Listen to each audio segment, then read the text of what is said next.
LeZevo likes to talk about life while he's shooting people in the face. LeZevo. What is going on, everybody? It's LeZevo here, and I thought I'd do something a little bit different. I haven't done one of these on my new channel yet, but got my buddy Dr Zulk in town hanging out with me. Say what's up. Hey guys, how's it going?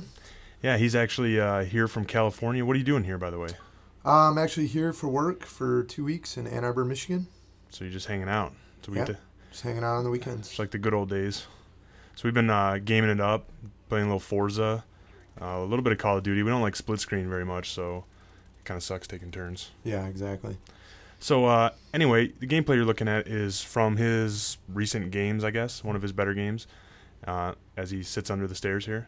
But we're not really going to talk about the gameplay. I thought it'd be better to tell you guys like a funny story or something that happened. So we kind of thought of a good one. I'm going to let Zelen kind of jump into like exactly some of the details, and I'll jump in if I remember certain things that he might miss. So go ahead. Start us off. So we're huge Michigan Wolverines fans. So Go Blue. Every year, Michigan and Ohio State play together, and it's pretty much the biggest rivalry in college football in my mind. And For sure. Every year we tend to go to the bar and get kind of drunk. So this year was nothing different. There's probably eight of our buddies, and the first quarter or the first half of the game, like I think it was like 7-0 at halftime. So we decided to take shots whenever Michigan scored, and we had Ohio State fans with us, so they took shots whenever Ohio State scored. And I think the final score of the game, this was a couple years ago, was like 32-29 Ohio State. So needless to say, we are a lot of second half scoring. We were walking out of the bar at 4 o'clock in the afternoon, just plastered, and 3 of us were walking back to my house, including LeBeau and our friend Joe. Was it 4? I thought it was a little bit later. Yeah, it was probably like 4 or 5. But I remember it being dark, but it's like winter, so it gets dark pretty early. Yeah, so we got about a half a mile walk through my subdivision, and we're punching each other and pushing each other in pine trees and being all funny, and suddenly we just all start wrestling on the side of the road in my subdivision on this someone's sod grass. And yeah. No, wait. Not only were we wrestling, like somebody came up and jumped on my back. Like I wasn't even in the wrestling match that you guys were having. All of a sudden, like somebody jumped on me. I thought it was our buddy Joe, but it turned out it was actually Zulk jumping on me. And like I just like flipped him over. It was kind of dark. I couldn't see who it was, and I was already hammered, so I like gave him like a rib kick for like no reason while they were down. But it turns out, yeah, that was Zelen.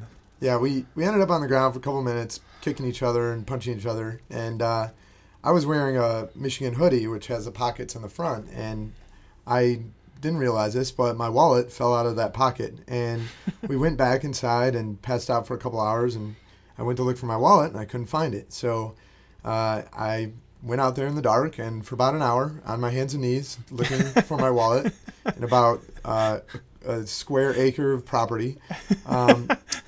During this process, I put my hand in dog shit, which was not making me very happy, since my wallet was gone too. And were you like hiding from cars too? Yeah, I was nervous. I was hiding from cars because, I mean, how many times a day do you see a grown ass man crawling in someone's yard looking for something, like they lost their contact? You'd like jump into the bushes when a car came by, right? Yeah. So finally find my wallet, and we end up back in my house, and it was about 11 p.m. I think. Did you wash your hands? Yes, okay. With multiple bottles of soap.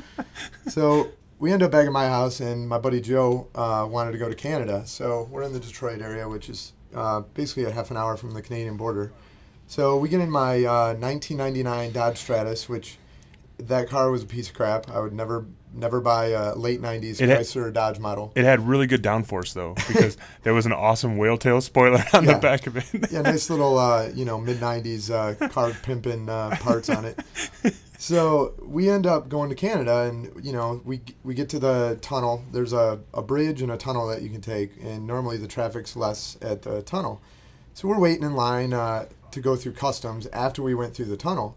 And we're sitting there, and we're waiting, traffic, and all of a sudden, like the car in front of me, looked like it was smoking, because it's cold out. There's a lot of exhaust gas and stuff, and lo and behold, it was my car smoking. So I'm a pretty savvy car guy, so I shouldn't have shut off my car, but I did, and I thought it was overheated. So turned my car back on, and pull up, and it's just full of smoke in the interior, the exterior, and I mean, if you ever go to Canada, like at the border, it's all 19-year-old kids, all hoochied out, going to the bars. So you want to have like a nice looking car. You don't want to be on fire in the line to go through the border. I talked about a little bit of that when I was in my video about being strip searched. So. Yeah. So we pull up to the customs booth, and the lady slides her door shut and says, "Your car is on fire, sir." And I said, "Yeah, I know. What am I going to do about it?" She's like, "Just go through." So we didn't even have to show our IDs or anything. We get to a parking lot. I'm like, "Joe, let's just let my car cool down. I don't know what's wrong with it, and then we'll try to get back." So we get back to our car after having a beer or two at the bar, and we get in my car, and it seems fine. So I didn't want to take the tunnel because it's one lane, and I didn't want to block international traffic going into the States. So we take the bridge, and everything seems fine. So driving on I-75 north through Detroit, and we hit probably the worst ghetto area in Detroit, and my car starts like misfiring. It won't get out of second gear. The lights are going dim on the interior. At this moment, I know that my alternator belt probably broke, and I'm running straight off a 12-volt battery.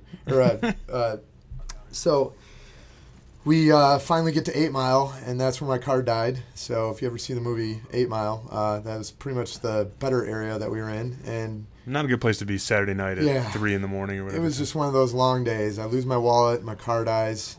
Finally get into my house at about 3 in the morning, and after that, I didn't you guys smell like burnt rubber or something? Yeah. We walked into the bar, and like I think we went to a strip club, and the strippers wouldn't even come up to us because we smelled like burnt rubber, which was my serpentine belt just fusing to my alternator, my AC compressor. So, it was not a good night. After that, I decided to get a new car and donate that one. So somebody's cruising around there with a big whale tail. If you ever see a silver Dodge Stratus with a giant spoiler and smells like burnt rubber, it's most likely my car. I doubt it's on the road, though, because it was a mess. So moral of that story is if you want to get a bomb into Canada, just make sure your car's on fire when you cross the border, and they'll let you right in. Just throw a smoke grenade inside the vehicle and roll down the windows, and you're good to go. They don't even search you. That's hilarious. Well, this video is getting pretty close to wrapping up here. I think you went, what'd you go, 32-2 or 33-2? Something yeah, like that? 32-2. And got the gold commando action here. Yeah, 32-2. There's our man Brutal at the top again. Yep, can't beat him.